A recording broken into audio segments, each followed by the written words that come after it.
Hey there again, y'all. And as I mentioned in my last video, I kind of wanted to, tackle the laws regarding physician-assisted suicide. Basically tying this sort of broad, you know, moral paradox of victimless crime laws. Like I mentioned in my last video, where I talk about, laws regarding prostitution. I think I could potentially tie a huge parallel between the two, between laws regarding physician-assisted suicide and laws regarding prostitution. But honestly, I think I personally find the topic of physician-assisted suicide to be more on the controversial side. Even more so than say laws regarding drugs or prostitution. I think with physician-assisted suicide, there is that kind of, it's gray area if you want to get all specific about it. I think with physician-assisted suicide, there is that kind of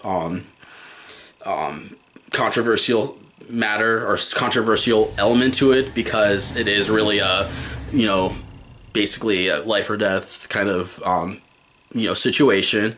So honestly, I would go as far as tying the topic of physician-assisted suicide more toward the topic of abortion as opposed to, drugs or, prostitution or what have you.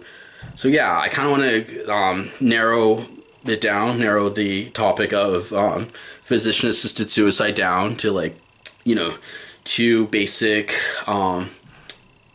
types. I know that with the whole terminal illness thing, I've always had a basic view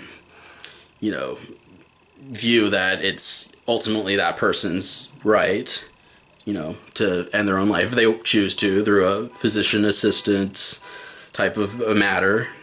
I think that's basically a no-brainer. If somebody's terminally ill and they want to choose to end their life, I think that's their decision. I don't think we should ever have the government kind of involved in that type of situation.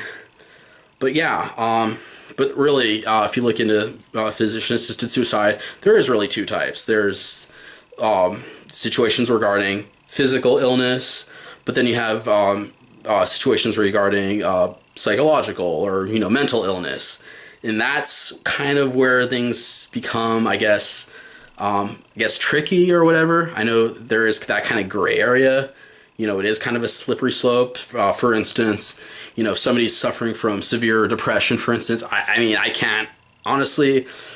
I think that is kind of basically a tough call whether we can really allow that person to have that sort of given that sort of position. I don't know. We're like I say, like with abortion, I may not agree with it on a personal level, but ultimately I do think that is the person's decision. I don't think we should have the government involved in that kind of decision making.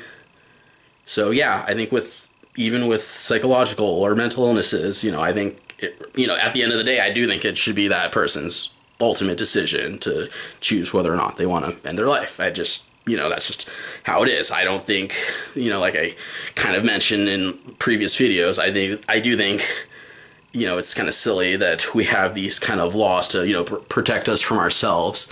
Like I said, even in really tricky, situations where someone has a severe mental illness or suffers from severe depression or maybe some sort of like post-traumatic stress disorder. Yeah, it is a tricky, kind of topic matter to discuss. But yeah, I do think, at the end of the day, I do think that is that person's ultimate choice.